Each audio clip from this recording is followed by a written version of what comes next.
Okay, everybody, welcome and hello to episode 2, the fashion episode of the Slumber Party podcast.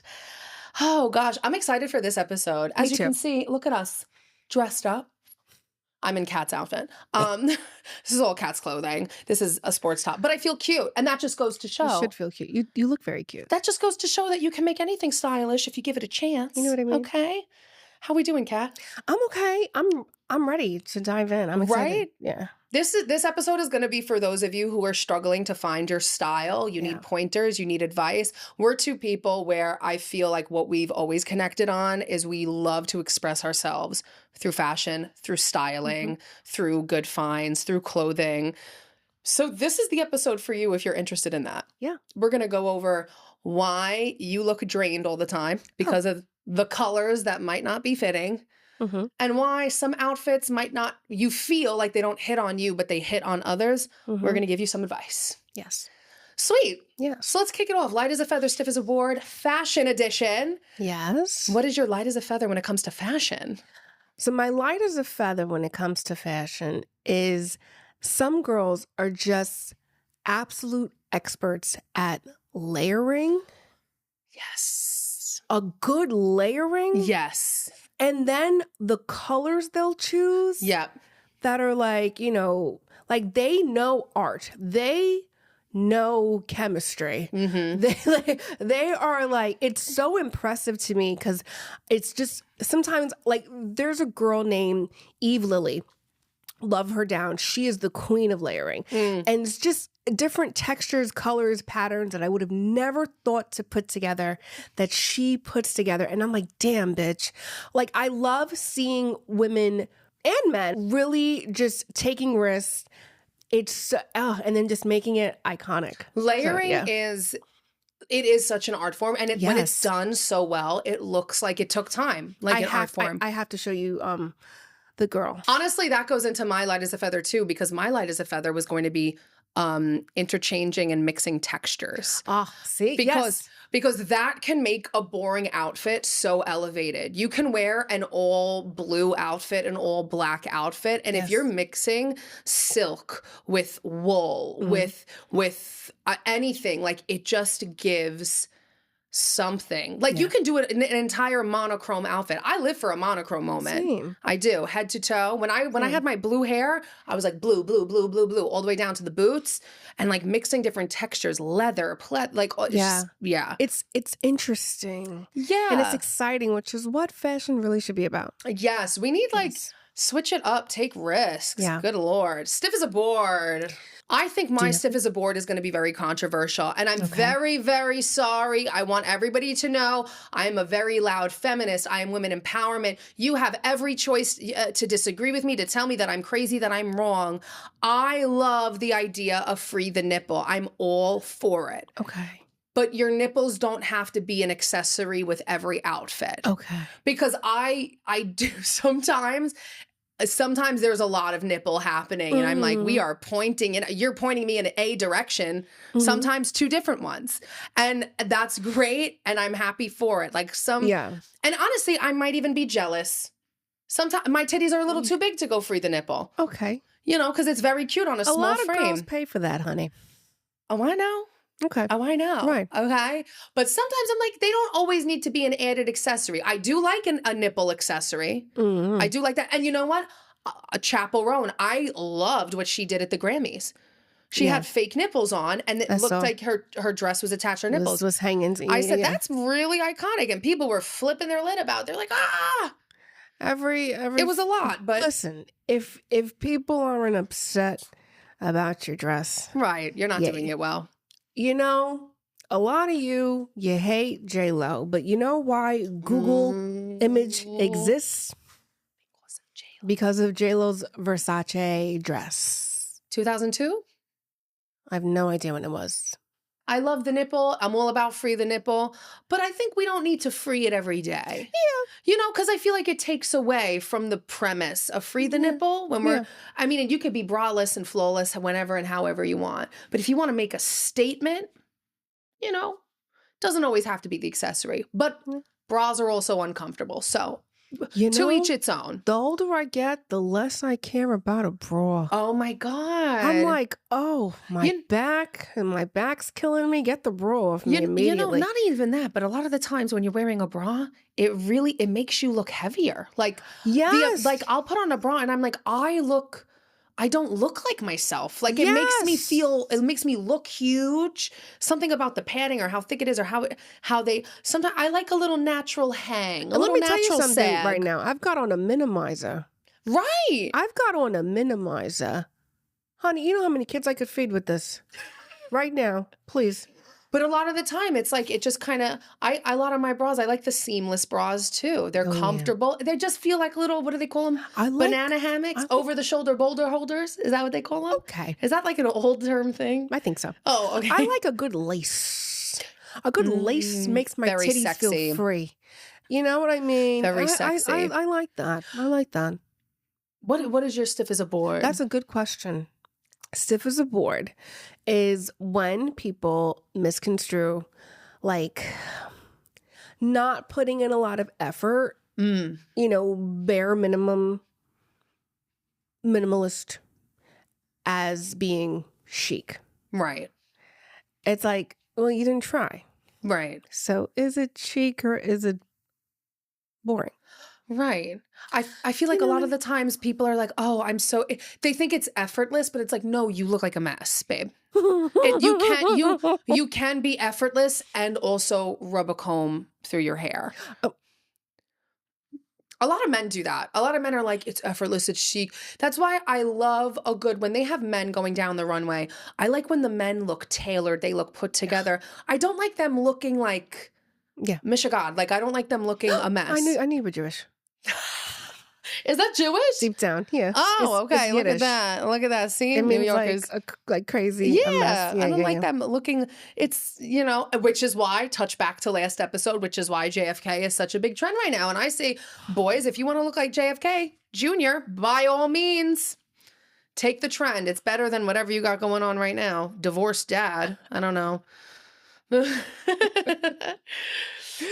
Oh gosh. Anything else to add? No, let's hop into our pillow talk. Let's hop into the pillow talk. Pillow talk today is about finding your own personal style. On the previous episode, we talked about Carolyn Bessette Kennedy and how her style it's her personal style.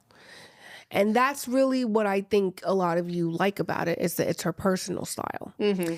And that's what a lot of you are missing, is that you do not have personal style. Mm-hmm. So we're going to help you out with some ways and how you can find your personal style. Now, it does include copying, but not exact. You're never going to exactly copy someone's fit. What you can do, a good way to start, if you really just you just don't know where to go, I would choose 3 to 5, actually limit it to 3, because start out slow, okay? Choose about 3 people whose style you really love and enjoy. When you start going shopping, you can ask yourself, is this something Victoria Beckham would wear? Is this something Rihanna would wear?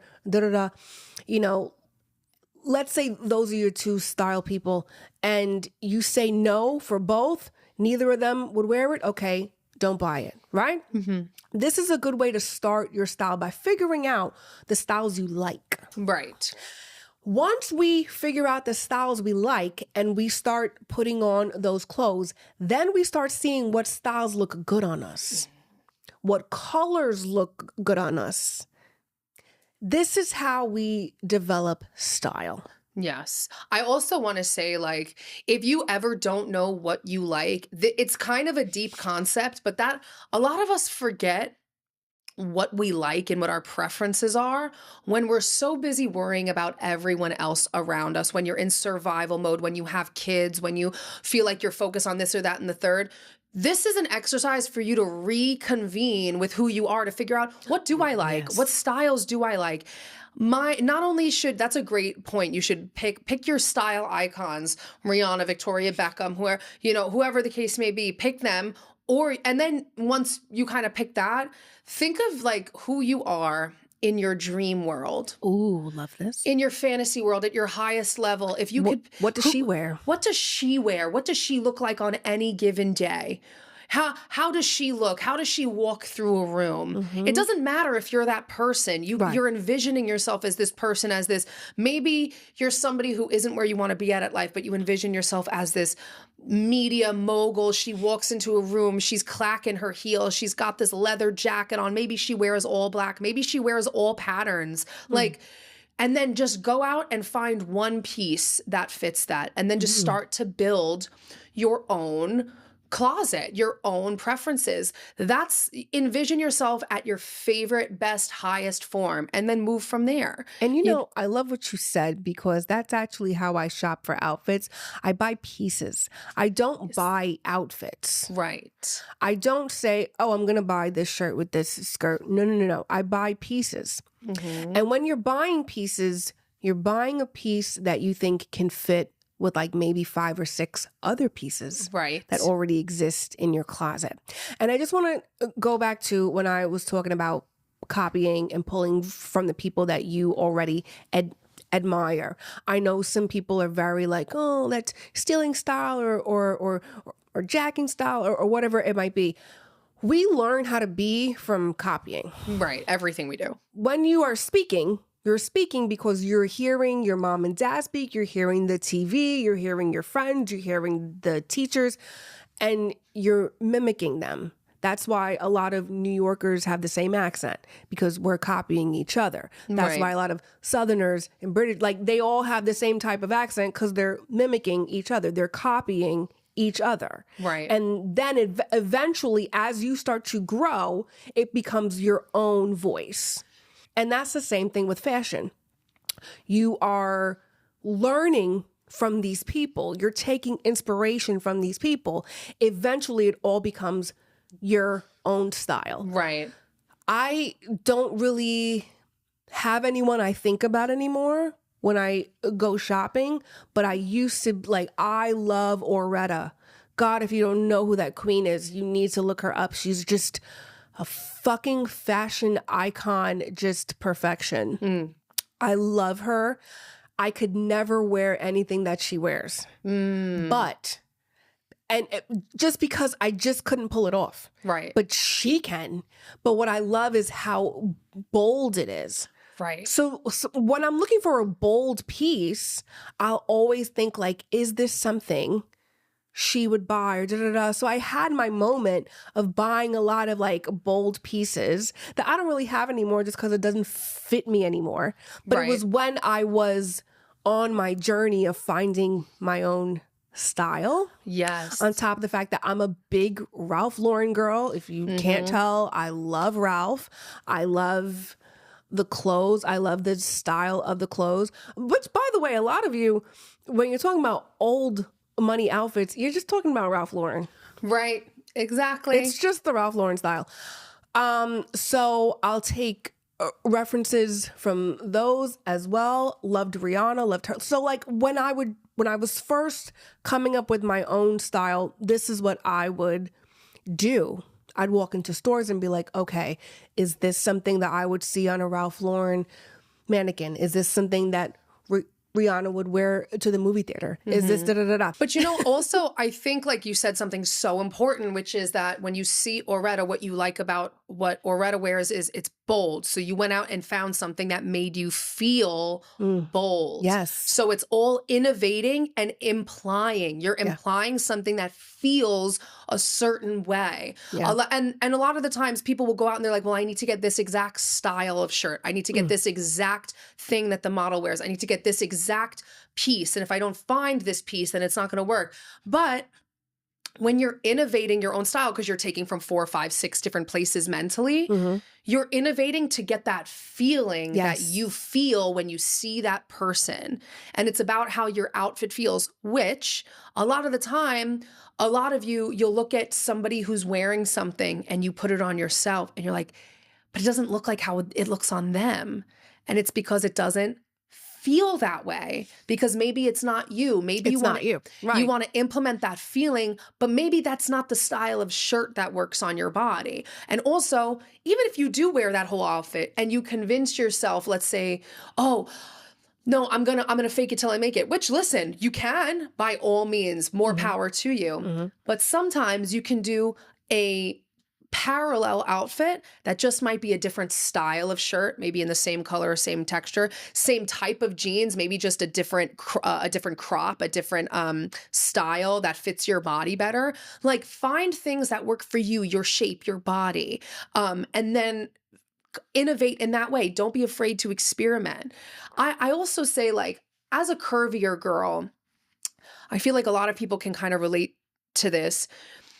When I was growing up, I like developed fast, and all of my other friends had kind of like little girl bodies. I was very curvy. I was sexualized really young, and I kept on trying, like, I wanted to look like the girls that I was hanging out with. They were all very skinny. They were all pretty flat chested. They didn't have an ass. They didn't have thighs.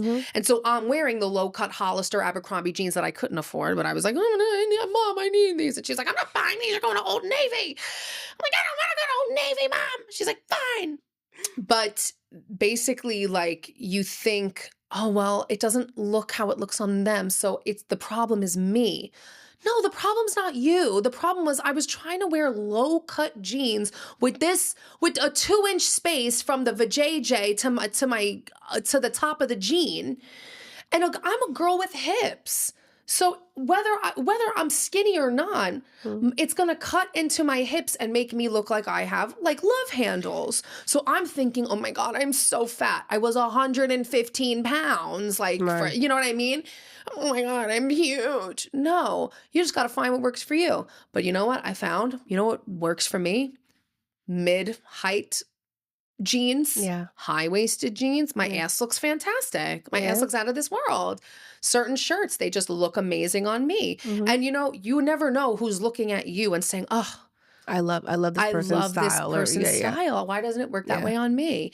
There's a book called Effortless Style. I think it's by June Ambrose, who is a very famous celebrity stylist and just absolutely iconic. She's incredible. And I read that book when I was in high school. And in the book, she breaks down for you like the type of styling you should be wearing according to your body, your haircut, your face shape, everything plays into it. Like, I have very long legs. I am 5'4", but people always think I'm like 5'10". People always think I'm very tall because my legs are this long. Yes. And then my torso is very small. So I look tall. So you do look a lot taller. You're so right. But then when people stand next to me, they're like, oh, where'd the rest of you go? And it's like, no, I've been this way forever. High-waisted jeans aren't really for me. They only make me look longer. But if you're a girl with a short torso, high-waisted jeans are going to make you look more proportioned. So see, these are things, we're not always thinking about when we're shopping, but they do affect how your outfit looks on you. Complexion. Do a color analysis. Some colors are going to wash you out. Some colors are going to brighten you. And honestly, that brings us into makeup. Yes. There is one thing before we jump into makeup that I completely forgot about. Oh, share with the class. When I got pulled to, when I was, I don't know, 15, I modeled for 17 magazine. Oh. And I remember they put me in an outfit and like I had already kind of at this point at 15, because I had spent so many years with people like in middle school, comparing myself to them, being like the bigger, curvier girl. But I had already spent like time in the city from Long Island because I was like desperate to be here, desperate to audition. I was taking acting classes. I was taking voice lessons, whatever the case may be.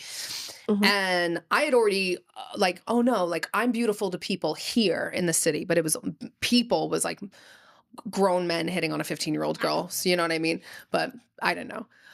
But when I went into 17 magazine and they started styling me, I could tell that they were having trouble. And they put me in kind of like this, kind of like a baggy shirt that like on a smaller girl would have looked like more effortless. But for me, because I had a chest, it looked like I was like looked like I was like a manager at Staples. I was like, what? Okay. It just like, it didn't look good on a 15-year-old girl. A very girl. specific career. I'm sorry. Sorry to all the Staples managers. Your work is very valuable. We love Staples. Your printer is fantastic. So, but when the magazine printed, they put me in like this heel with this skinny jean that were low cut skinny jeans with this like baggy button up shirt. And I looked, first of all, I was very small. I was very skinny. Yeah. But I was curvy. Right. I must have looked 30 pounds heavier than I was. 'Cause boobs. And I remember feeling I wanted to be so excited about this magazine coming out. We ran to CVS to get it, me and my mom.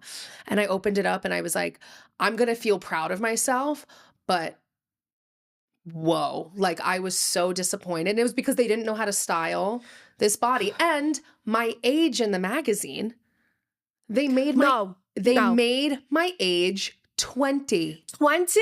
20. I thought you were going to say like 17 or something. 20. Get the fuck and out. And I was 15 and they asked me that multiple times. It's on all the contracts. And they were literally the modeling thing that I was in it was in 17, the centerfold portion where they were talking about how to style your body.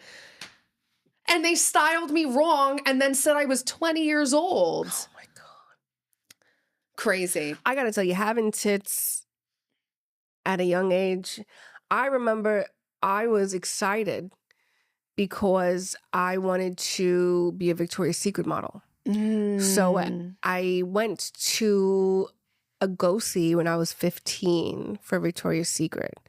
And they were like, great body. The face, I don't know. And honey, the height, definitely not. What do you mean the face? I don't know. Oh, she said... I'm ready to smack someone. I'm going to tell you. The lady said to me, we only go with girls under the age of 18 if their body is incredible and they have an exceptional face. She was like, your body is incredible.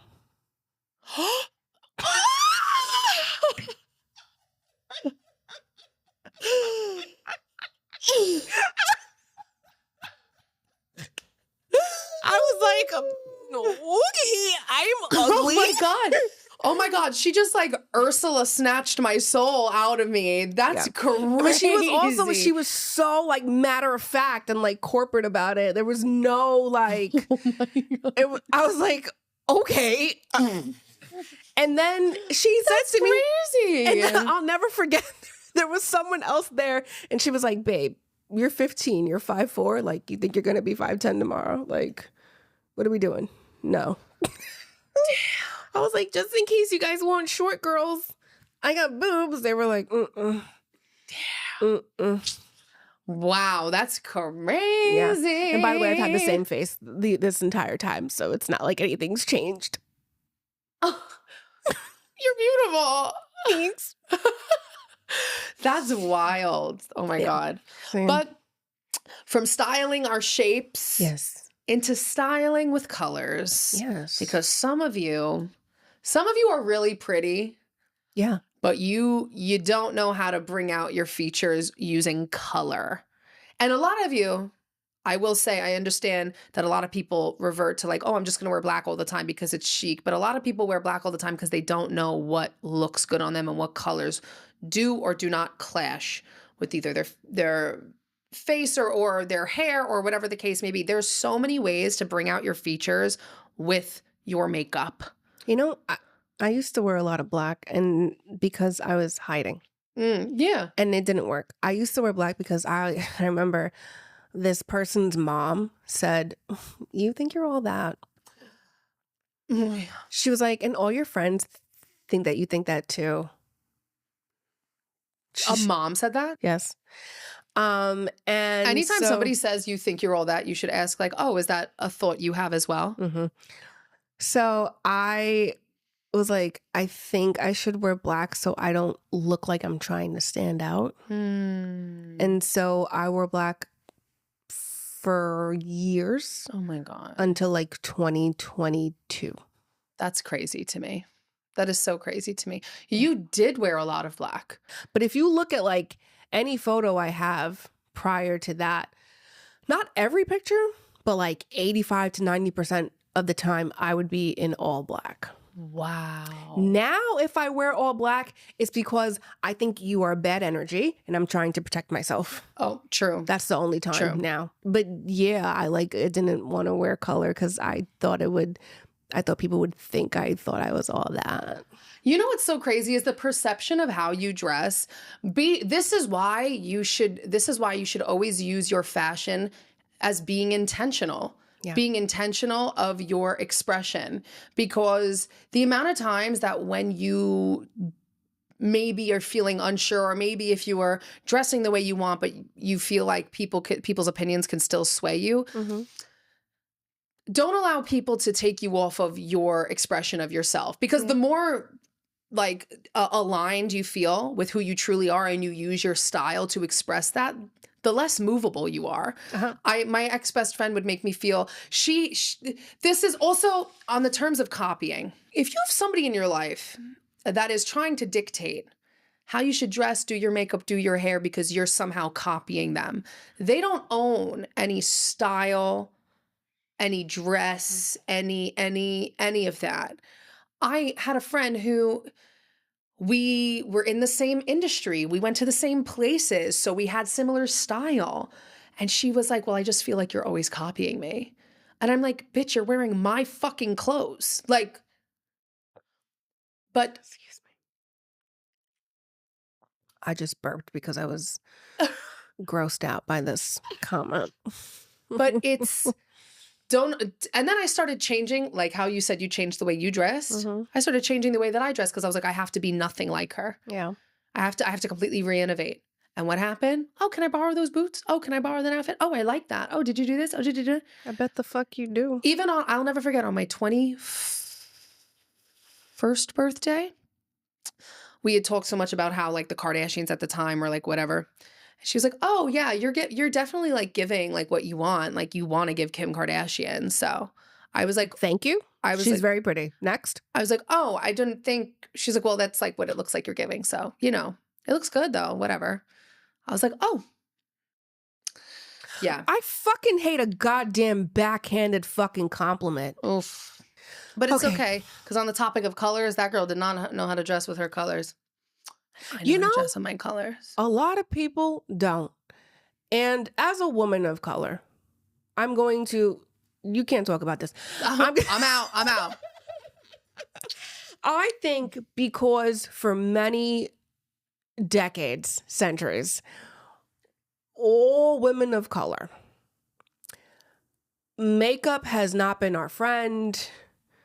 They've not made makeup for darker complexions. Even now in 2026, there's still so many brands that are not diverse in their makeup that it's like, I find particularly older women, I think because they're not used to today's makeup, struggle a little bit with finding their colors, their lipsticks. Red lipstick. There is a red for every complexion. There is a red for every complexion, and it is not the coral, orangey, bright lip color that was created for a porcelain white skin. Sometimes I think most darker complexions require like a blue undertone. I love a blue undertone. You know who's got the best red lips? Cheryl Lee Ralph. Yes. Her red lipstick. That is the perfect. Oh, it's so good. It's just yeah.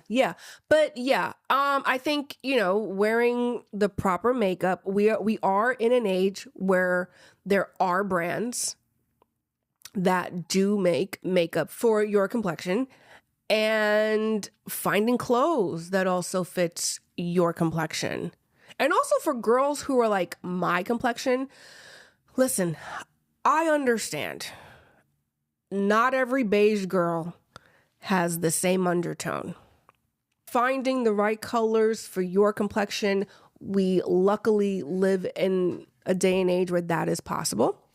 So let's get to that, girls.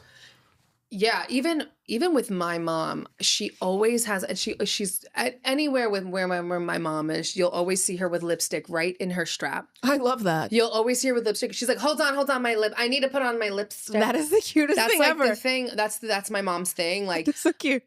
I mean, that has always been her thing. You go look in her bag, she's always got 20 lipsticks. The problem is the shade of those lipsticks. She's always like, yeah, put on some lipstick. You look like shit. Put on some lipsticks. You look horrible. You look dead. Put on some lipstick. But the lipstick that she hands me is like the Wet n Wild from the 99-cent store. And it's this bright pink coral bubblegum. And I'm like, Ma, this color is so bright. Yeah. Because for me, I always wanted to be the girl that could wear like a bright red lipstick. Yeah. Like, you know, there are just some women that like Cheryl Lee Ralph, that striking like cherry red, bright red lipstick and just fucking pull it off. Every time when you see like a Carolyn Bessette, blonde, white woman, she's just like, if you wear nothing, bare face and just the red. Oh my God. Like there are just some things that people look amazing. You see a ginger girl wearing emerald green. You can't freaking beat it. Yeah. The best thing ever. Let me tell you, speaking of red lips on a blonde, Christina Aguilera in her Back to Basics era. Oh my God. Baby girl, those red lips. Oh my God. She reinvented it. I'd make out with you right now. Oh my God. But the thing is when I wear that bright color, without fail, if you had one right now, I would show you. I get a mustache shadow. I'm not kidding. Okay. I get a mustache shadow with bright lips. I don't have any hair there. Okay. I swear. I do have a mustache, but mine is blonde. Again, the ancestors. But thank you for that one. Something about those bright colors will look like I have a ring around the top of my mouth. Really? Yes. Does it create like a shadow? Yes. It creates some sort of shadow, the brightness. I don't know the science behind it. Are you lining it? Are you doing a lip liner? No, but that's what it is. I'm not doing a lip liner. Well, you're missing the liner. It's just the color. But I noticed that I could always wear the red. I could always wear the coral. I could always wear whatever I want as long as I have a brown liner around my lips. Oh. It's always got to be a small brown line. Something about that. Yeah. There was this girl. I love a brown liner with a red lip with the blue undertone. Oh my God, it's so good. That fits me the best. Oh my God, it looks like Snow White, like Maleficent, like taking a kiss of the apple. But there was this girl on TikTok. Oh my God, I'm so upset I don't remember her name because I know her face so well. And she was doing this makeup tutorial about all of the products that she has that she absolutely hates, all of the worst colors. Mm-hmm. She put on this lip liner that she absolutely hated. And then she went to go put on this bright orange lipstick. Oh. But because she put the brown liner on first, she put this brown lipstick in the center. And then she put on some lip gloss that she was like, I freaking hate this lip gloss. She literally was like, I fear this video has changed perspective. It looked so good. So it just goes to show, sometimes you just need to innovate with some brown liner. Yeah. And a lot of the times I would use, for a really long time, whatever I used on my eyebrows, I used on my lips. Mm-hmm. And then I would also use that to wing my, smoke out my wing. Because your color eyes, brown liner, brown mascara, eat down. Oh my God, I've never used brown mascara. Baby girl, brown mascara, the Great Lash, Maybelline with the green tip, pink bottle. Get that one, yep. And get you some brown liner.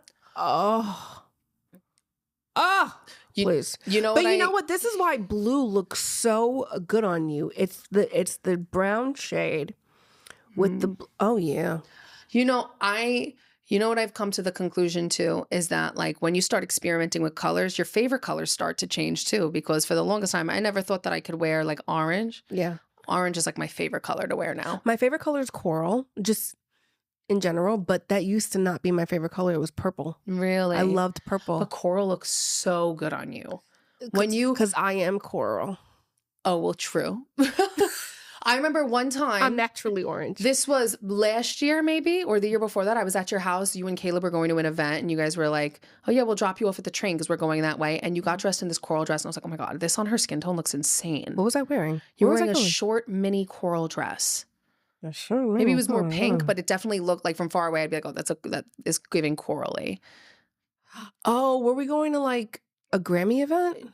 it was like or it was at Universal, I think, maybe something for Universal. Yes, it was like pink with like iridescent. Yes. Yes. I still have it, but my tits can't fit in it no more. But I was like, oh my God, that color on her looks so good. But it's because, but even the way you do your cheeks, like right now, like your cheeks look corally. Yeah, I started wearing a coral blush. Yes. Yeah. But this is also why, like, you know, I love makeup influencers. Yes. They really, Yes. That I can follow that have a similar complexion, like coral blush. And I was like, oh, that looks way better on me than like a red or like, but even when I do a red lipstick, like when we had our Christmas episode, I mixed the red with a coral. Interesting. And then I did a brown liner. Yeah, you gave yourself the undertoner. And it looked good. Yeah, thank you. Do you know what I'm always so jealous of? Those of you girls that can wear like the beautiful purple blushes. Oh, the purple blush, bitches. My you look so fucking good. It's so good. It's so good. It's one of those combinations. It's like the ginger girls that wear the emerald green with the freckles. It's the blonde girls with the red lip. You get a gorgeous woman that has these like the purple blush. I'm like, oh God, I'm so jealous. Oh my God. Actually, can I pull that into the next topic? Yes. Have you seen the TikTok about the girl who admitted that she is jealous of her friend? No. Okay. She's jealous of her friend. There was a TikTok where a girl came out expressing that she had this friend that she was jealous of. And maybe I did. It's not jealousy, it's envy. Which is like we're walking into a danger zone when it comes to envy, okay? Right. She's talking about this girl who she's no longer friends with, thank God. And she's like, oh, you know, she just had everything like handed to her. Like she became a lawyer and da-da-da. Excuse me. Right. Hi. You cannot be handed being a lawyer. As someone who loves to read, I love reading. Could never be a fucking lawyer. Do you know how much fucking work you have to put in? So much. What do you don't just get handed a law degree. What the fuck are you on about? Right. What are we talking about? And the way she was talking was very clearly, she felt like this friend was undeserving of everything. And it's like, well, I should get that. That's what it falls under envy. And then people were in the comments like, jealousy is a normal emotion. I don't agree with that. No. I really don't, because I don't think I've ever felt jealousy. Maybe as a kid, honestly, because I don't remember. But as an adult, as a teenager in my 20s, 30, I don't know, 20s, I've never felt like that. I've always felt inspired. Right. Or sometimes I've felt like, oh, wow, I really love this person's fit. I wish I had that fit. But not like I wish they didn't have that fit. Right. I wish I had that fit on me and they looked hideous. Do you know what I mean? A lot of the times too, like jealousy and envy are passed down from parents. And so kids think that, well, those kids, they get innately taught that certain kids don't deserve the blessings that they have, which is also why a lot of us today are obsessed with calling people out and trying to put them in their place about, well, you don't deserve this, you don't deserve that, you don't deserve this. Because what about that girl made you feel like or the girl who said, oh, I'm jealous of my friend? What about her made you feel like she didn't deserve what she clearly earned, that you wanted it more? What about your own life made you feel like you were more deserving, that you went through more hardship, that you struggled more, that she had an easier life? And that's why when this is another reason why when parents do the right thing, which is provide for their kid, set them up for success, all of a sudden we've convinced our society that child isn't as deserving as success. And so then we have to now make that person who worked their ass off feel bad about themselves. So are you really... You're mad at your own life, so you have to envy somebody else's and create a scenario in which they didn't deserve it, when in reality, you just felt like you're mad at your own self and your own situation. You know what? I do think this is why many celebrities, and not today, because I think it's a lot harder to do today with the internet, but they would create these stories of, remember Jules said she slept in her car. Bullshit. Right. Who was it? Was it Bob Dylan who said like he was an orphan, his parents were dead, and then his parents came out and were like, we're fine. Yeah, you need people to root for you. They would tell these bullshit stories about how they struggled so hard and da-da-da. What, I'm sorry, but Michael Jackson didn't grow up poor. Right. Beyonce didn't grow up poor. Right. Taylor Swift didn't grow up poor. Lady Gaga didn't grow up poor. Like, in fact, you need a little bit of money to hone in on your child's skill. Right. In order for it to become a talent. Right. I mean, how many people, like I had this, I guess we can call him a rapper friend that I grew up with. All right. Who, I grew up with him. And mind you, everybody that I grew up around, like they knew that I was an artist, knew that I was a singer, but Diana got dogged on, right? This kid comes out, decides to be a rapper. He does a quote unquote music video. He does a music video in front of this rundown house in some corner of the neighborhood we grew up in. Now, I didn't grow up with all of that, but I grew up in like a typical suburban Long Island neighborhood. Right. You know what I mean? Grew up in Massapequa Park and Farmingdale. We went to Farmingdale High School. Okay. It wasn't like a rundown place. There were rundown areas just as he did this whole rap about how hard his life is and this and that in front of this rundown house. To which I said, didn't we used to drink in your pool house next to your in-ground pool with your full back patio and wrap-around porch? Oh. I was like, whose house is that? Whose stoop are you in front of? You're sitting on that stoop like your mother locked you out when you were 6 years old. You were wealthy. You were definitely upper middle class. So you had a pool house. Who has a pool house? Stop. But it's because they want people think that their self-worth will come from pity. Well, because I think people don't want to hear a riches to more riches story. They want to hear rags to riches. Or riches to rags and back to riches. Let's bring this back to fashion because a lot of people, listen, your man might not be ugly. He just needs a makeover. And you know what? That brings us to the previous episode about Victoria Beckham and David Beckham. Yes! Listen, David was handsome before, but did he look like that? No. No, Victoria did that. No. Victoria did that. Oh, yeah. She poshed him up. Oh, she polished that man. Quite frankly, that's most men. Oh, yeah.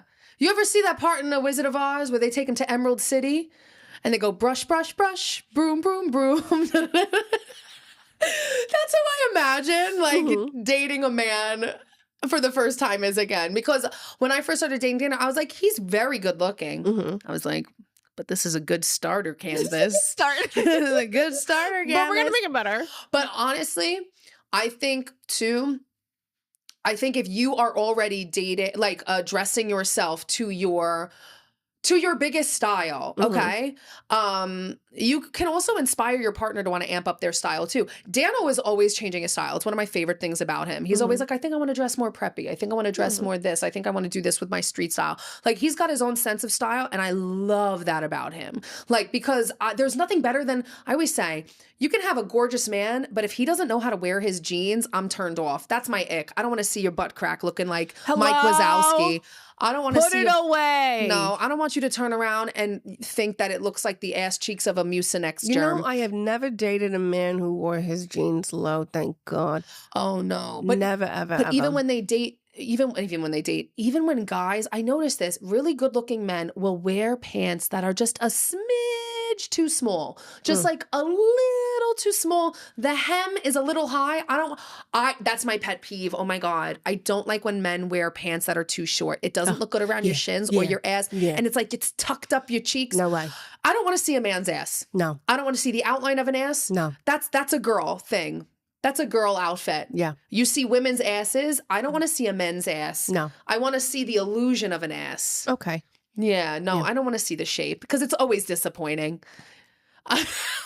I'm sorry. It's always disappointing. Caleb he's like, fake into fashion now. But the truth is I'm the one that buys his clothes.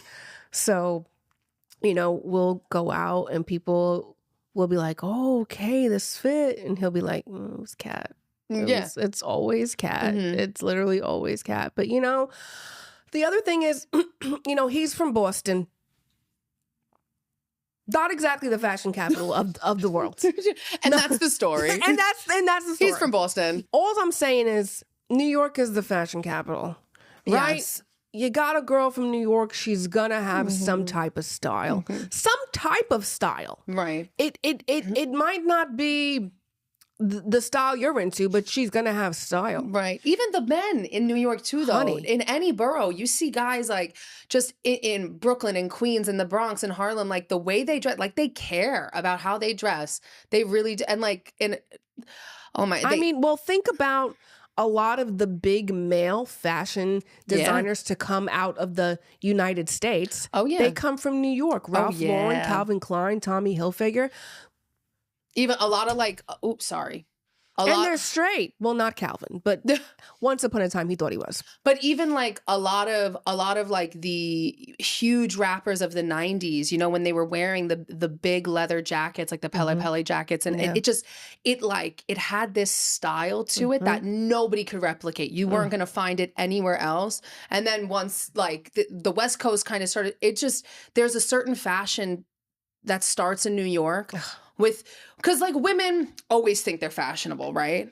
But that's why I know many women who think they're fashionable. Right, they always think they're fashionable. And a lot of the times women's fashion is subjective, right? Because some people, they like the clean girl aesthetic, but you can find that clean girl aesthetic in New York or like in Texas, But there's a specific, I'm sorry. No, it's fine. But there's, a specific New York type of style with women where you can tell like it's just from New York. It's the same thing with men for me. If you wear a button-up clean guy, divorced dad aesthetic, you can find that in Ohio as well. But there's something about New York outfits. Daniel left for work today. Sorry, not to cut you off. No. Daniel left for work today. I said, where the hell are you going? I said, you want to be late? Because you want to be late because the World Baseball Classic started today. Now, why the fuck would I know this? I don't fucking know, but he looked fantastic today because of it. I said, is it a holiday? Like, what are we doing? He's wearing this Santurce jersey. Santurce is a place in Puerto Rico, and he's wearing a baseball jersey because of it. He's wearing this gorgeous, oh my God. I was like, take it easy. I'm not on birth control right now, please. But the man knows how to dress. And I'm like, that's just, God bless, I don't have to pick Caleb's outfits out. I do buy them. You're like, I buy them, but I don't put them together. I buy them, but he puts them together. And sometimes I'm just so proud. I'm like, mashallah, habibi. You're looking so good like this. Making me very happy. But, fashion in New York, it's just, when we talked about Jackie O, this is a girl from New York. When we talked about J-Lo and this is a girl from New York. A lot of the girlies and the men whose fashion you're like, this is what, and I'm not trying to disrespect Boston. You know what I mean? You've got your Red Sox or whatever, blah, blah, blah, blah. Right. We did take Babe Ruth from you, so there's the... You're fine. You know what I mean? But, what else you got? Matt Damon. So that's nice. I'm not going to talk about Mark Wahlberg next. Who's the other one? Ben Affleck. Right. So you've got that going for you. Right. You know what I mean? And you're in Massachusetts, so Harvard is there, and that's nice. The Harvard preppy is cute. Yeah, but you're not known for your style. Right. In fact, I can't think of another state outside of New York known for their style. The only one that I would even... The only one... Maybe Miami. That's what I was going to say. But that's not a state. But, right. The only reason why I would say Miami, though, is because it's... But see, when I think of Miami, I think of like bondage dresses. Yes, bondage dresses, bikinis, like a lot of plastic surgery. Yeah, not necessarily like Miami, I would say, is not about fashion. It's about being seen. It's about sex. It is about the plastic surgery. It is about like being almost like lack thereof when it comes to clothing, you know? Yeah.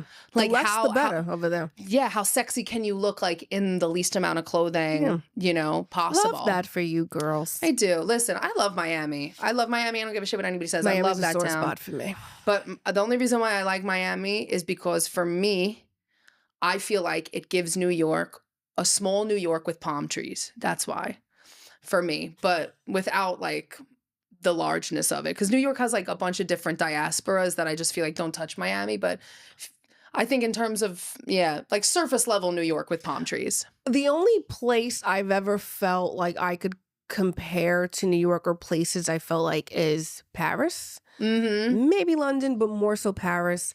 And Dubai. Dubai does feel like Vegas on steroids. Yeah. A little bit. But as far as like the bad bitches after bad bitches with their fucking expensive bags, expensive shoes, makeup to die for, hair on point, just, I mean, killing it. It gives even more expensive New York. I didn't know it could get more expensive than New York, but that's how it gives. Yeah. You know what I mean? And these are women, like, they've got their own shit going on. Mm-hmm. They've got businesses and they're having meetings, but they're very cute in their meetings and they're doing their thing. And they don't get, because in Islam, if you don't know this, now you know, his money is her money, but her money is also her money. Right. So if she's worth $100 million and he's worth $100,000, that $100,000 is also hers, but that $100 million is not his. Right. Period. Yes, girl. And, the first university was invented by a Muslim woman. So. I did not know that. Mm-hmm. Wow. Yeah. Bad bitches. For sure. I would love to go to Dubai. I think. Yes. I think the one thing where I'm like, I feel like it was just not there and then it was there. You know what I mean? Like Dubai, and the way that I felt like it's because I was so young. I felt like I never had heard of Dubai ever until I turned a certain age. And it was like, well, then there's Dubai. And I was like, what's a Dubai? And then people started showing these big buildings. I was like, whoa. And then people started showing the palm tree place where they built all those homes, the housing development in the water. Mm-hmm. And I was like, what is this place? What is this place? It's stunning. Oh my God. It is a very magical place. So speaking of like different cities and travels, I saw that Tampa airport, I think, was it Tampa or someplace in Texas, where they are banning pajamas in the airport. Let me tell you something. I've never been a pajama girl in the airport. I always think you have to look cute. But that's because airports are my safe space, because I grew up an airport kid, an airline kid. Yeah. Love, love, love the airline. I know LaGuardia and JFK like the back of my hand. But also, because I grew up an airline kid, any other airline kid will tell you.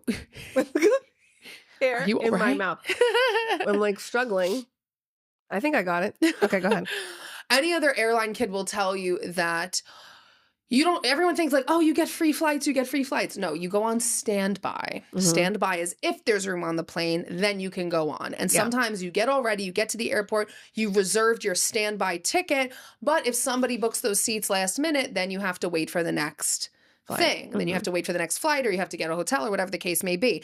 As a standby child and somebody who works at the airport, you were never, ever, ever, ever, ever allowed to go to the airport or the airline without being dressed nicely. Mm-hmm. When we went to the airport, when we went through JFK LaGuardia, I was always in tights and mini heels and a skirt. That was always what it was. You always had to look good. My mother always looked pristine. My father was in dress pants. My brother was in dress pants.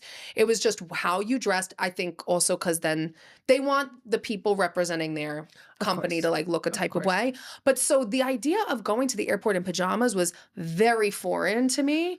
And my mom was always like, my mom always thought of it, it's like you don't wear pajamas in church because you're honoring the church. You don't wear pajamas at the airport. Until I got older and I learned, oh, it's like a normal thing to be comfortable at the airport. I didn't know that. I didn't know that. But I'm like, I'm sorry. If there's ever a time for you to serve a look, for you to serve a freaking look, you know how long your own personal runway is? You ever walk from the front of LaGuardia down to like one of the last terminals? It's long as hell. That is your runway, honey. You hear me clickety clacking down the and everyone's look at her outfit. Oh yeah, damn right. I know you're looking. They're not doing nothing else but watching who's walking by. Oh, so for sure. That. You better believe I'm going to give a show. Let me get into this. So when flying planes and like in airlines first became a thing, not that I was there, but. Although who knows how old I really am. That was the thing. You got dressed the fuck up. Yeah. See, back in the day, airlines are not like today where it's like you're trying to find the airline that has the cheapest price. All the flights cost the same. You picked your airline according to who had the best service, who had the best food. Oh. Yeah. So they were competing on like, oh, well, we have lobster. Oh, well, we have champagne. Oh, well, we have this. And da-da-da-da. That's how it was. And you went dressed up. Oh, bring that back. And so when I was a kid, the first time I got on a plane, I was 6 months old. So I've been traveling a very long time. And my grandmother and my mom were always like dressed up. My grandmother, her style is honestly closer to mine than my mom's. My mom's a little more like less jewelry, well, she doesn't really wear makeup, but she's a little more on the like minimalist chic kind of thing. My grandma, I just knocked your whole shit. My grandma, she loves her jewelry, she loves her makeup, whatever. So when we would be on an airplane, all her jewelry was on. All her makeup was on. The fit was to die for. So I was like, oh yeah, we get dressed up to go on planes. Oh, yeah. Then as I got older, I'm like, I'm the only one dressed up to get on this fucking plane. So, try to kind of dial it back. And I'm a lot more chill when I'm getting on a plane. For me, if it's a very long flight, if it's like, a 10-hour, 15-hour, 20-hour flight or something, I'm not going to be chic and cute. I'm not. Because it's long. I'm going to have to sleep. I'm going to be drooling on my outfit. A lot's going on here. Right. But when I'm just like flying to, Florida or even LA, which is like a 6-hour flight, I'm not going to be in my pajamas. No.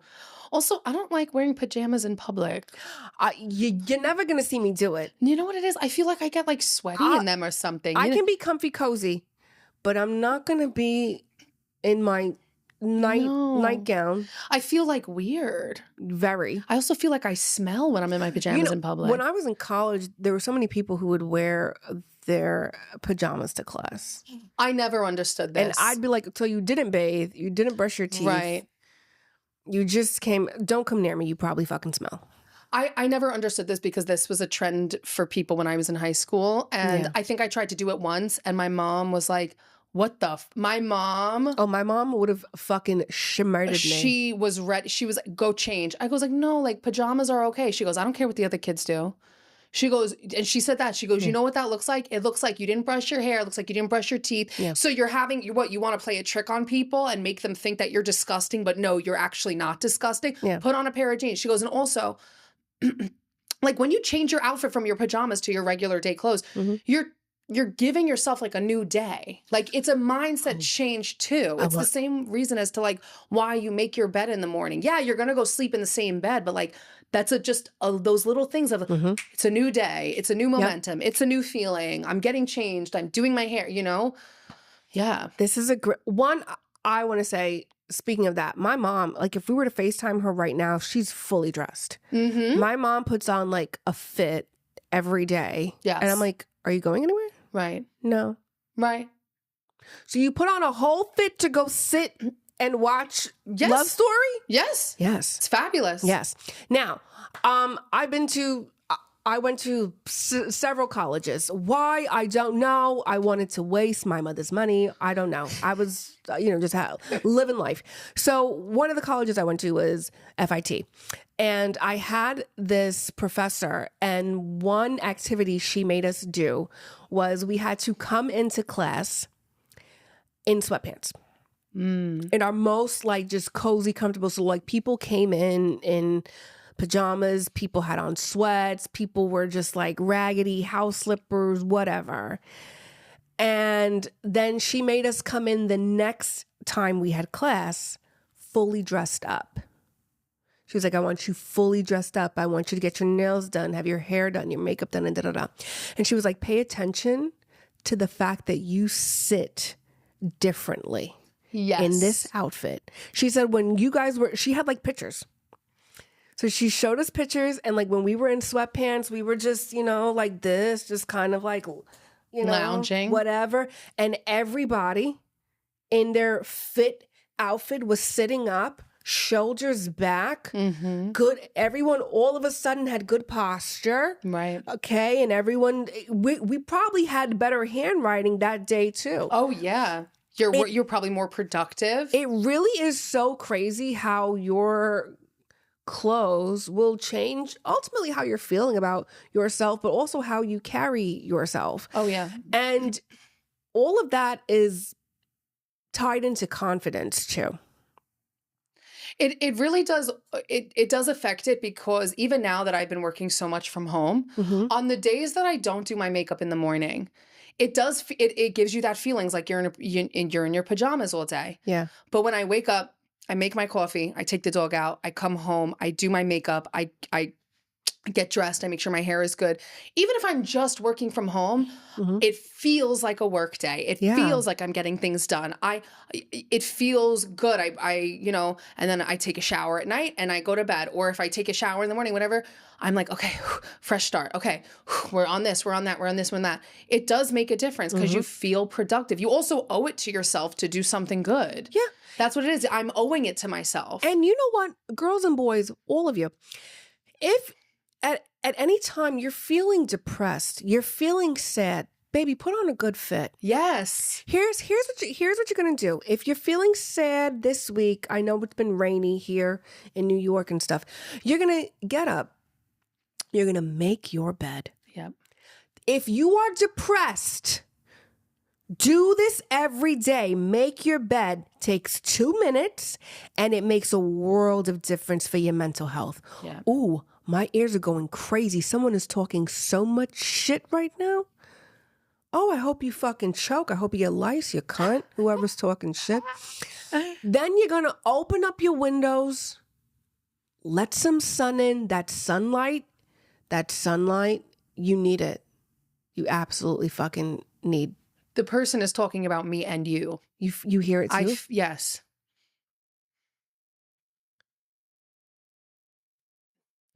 As soon as you said that, I felt like you felt it. I did.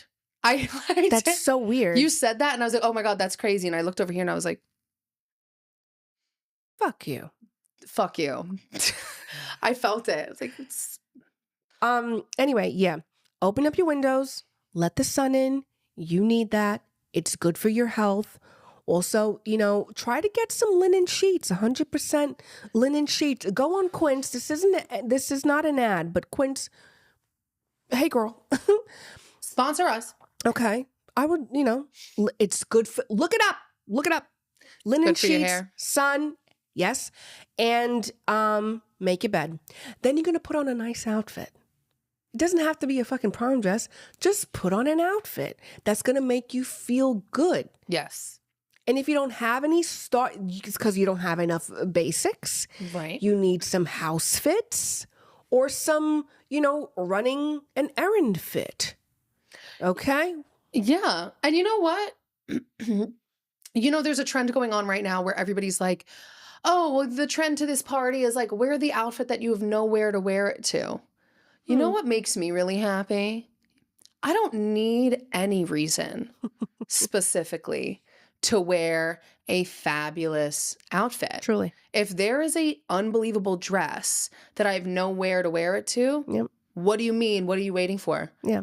I'm going to put on that dress. Why not? I'm going to do my hair. I'm going to look fabulous. Yeah. And even if I go around the park, if I go to a grocery store, if I get one Aperol spritz at the neighborhood bar, if I go, even if I just go downtown to a bookstore, I used to do this all the time. I had no money, but I would put on a crazy fit, go all the way downtown, go to the Strand. I would go hang out in Union Square. I would meet so many people because so many people would come up to me like, I like your outfit. Who are you? What do you do? What do you do? I got so many, I made so many connections that way. And then, you go step into a hotel, sit in their lobby. You know what? It's all about, and that's a form of manifestation, baby. Being in New York, dressing well is always going to win you more connections than anything else. Right, because what did you say? You said the girls don't want to just look good. They want to be the coolest girl in the room. Yeah. And people want to know that girl. And when they think that you're the cool girl, they're going to want to know you. Period. Period. And that's how you're going to figure out your style. Yeah. Look at that. Yeah, there you go. Nightcap it? Yeah. All right. Kat has a good one today. I do. Okay. So if you don't know what our nightcap is, it is the ending section of our show where we give you a little statement or something to take into your week, your month, your year. Hit it. Your path does not require panic. So good. Your path does not require panic. What do you think that like? It doesn't need to be chaotic. Some people feel like they need to struggle to get to the next. Not always. Right. Sometimes people think, oh, if it came too easy to me, then I should be afraid of it. I should send it back and blah, blah, blah. But if it came easy to you, it's probably because you've already put in 10 years of work. Right. You've been gearing up for this moment for a long time, and you've now opened the doorways to receive it. That might be why it came in easy for you. Maybe you're just aligned with what you've been trying to be aligned with. Hello? Maybe it came easy. It's this whole feeling of, oh, well, if it feels too good to be true, then it probably is. A lot of you lose relationships, friendships, jobs, life moments because you're thinking it's too good to be true. I had a friend who thought this guy was too good to be true. Oh, I was just going to give it the same example. Yeah, and then she lost out on him. Right. What am I supposed to do? Feel bad? We all told you that he was amazing. Right. Or when they're like, oh, I went on a date with this guy. He was great. Oh, he did this for me. He's great. I had this friend, this guy. She's a very, I would say a high maintenance friend who, would consider herself, she's like, well, a man needs to meet my standards. Very much like that. Very much like, well, I require this. I require this. I require this. But, her and I had a conversation. I was like, do you require those things or you put them in the way because you don't want to be vulnerable because you're too scared? Because this man took her to a Broadway show. He took her out to dinner. He got her a car from his place to the train station in the city. There was a subway outside of his door, but he got her a car from his place to Penn Station. All of these things. And she was like, well, I didn't talk to him ever again. I was like, why? She's like, yeah, he hit me up after, but that wasn't good enough. I was like, well, what did you want him to do? She was like, well, I don't know. He should have hit me up again. I'm like, wait. So you're just waiting for a day. She's like, I don't know. It was something about it that was just a little too on the nose. Oh, on the nose of what you wanted and expected? You're blocking your own blessings. When people are like, oh, he was too nice. Do you want him to be mean? Right. What happened in your childhood? Why that's something you're looking for in a relationship? Let's sit down and talk about it. Right. Listen, sometimes struggling is a choice, and you guys I've noticed sometimes, self-sabotaging is a real thing because you're afraid of your own success. Self-sabotage. Please. Oh my God. It's a fun time, but no, don't do it. That's my thing. Right. That's why I'm telling you not to do it. Right. Been there, done that. Right. So not with a man though. instead of saying oh, why do all these bad things happen to me?